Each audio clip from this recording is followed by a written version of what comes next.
আগেকার জামানায় আজ থেকে 1450 বছর পূর্বে নবীরা কি করেছিলেন? নবীরা সাহাবাদের কাজ কি ছিল?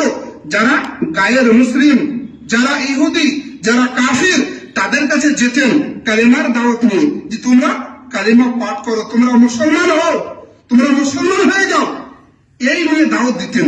কিন্তু এখনকার বড় আফসোসের বিষয়, একটা মুসলমান যায় আর এক মুসলমান ভাইয়ের কাছে নামাজের দাওয়াত নিয়ে, যে কাজটা প্রত্যেকটি মুসলমান ভাইয়ের দায়িত্ব, কর্তব্য, যে একটা বিধর্মের কাছে গিয়ে কালেমার দাওয়াত দেওয়া, নামাজের দাওয়াত দেওয়া।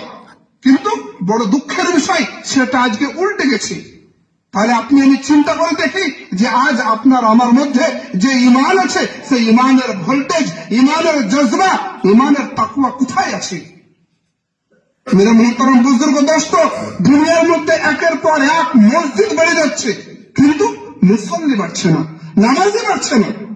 হয়তো ভাববেন আপনার গ্রামে দুটো মসজিদ দরকার মানুষের সুবিধা অসুবিধার জন্য, কিন্তু দুটো মসজিদে প্রত্যেকটি, বারবার আমি একটা কথা বলে থাকি যে প্রত্যেকটি ফ্যামিলি থেকে, প্রত্যেকটি ঘর থেকে যদি একজন করে মানুষ এসে মসজিদে হাজির হয় আল্লাহকে রাজি খুশি করার জন্য, তো এই মসজিদ আরো দুটো দরকার হয়ে যাবে আপনার গ্রামে। কিন্তু সেই নামাজের তালকিন, নামাজের প্রতি ভালোবাসা, নামাজের প্রতি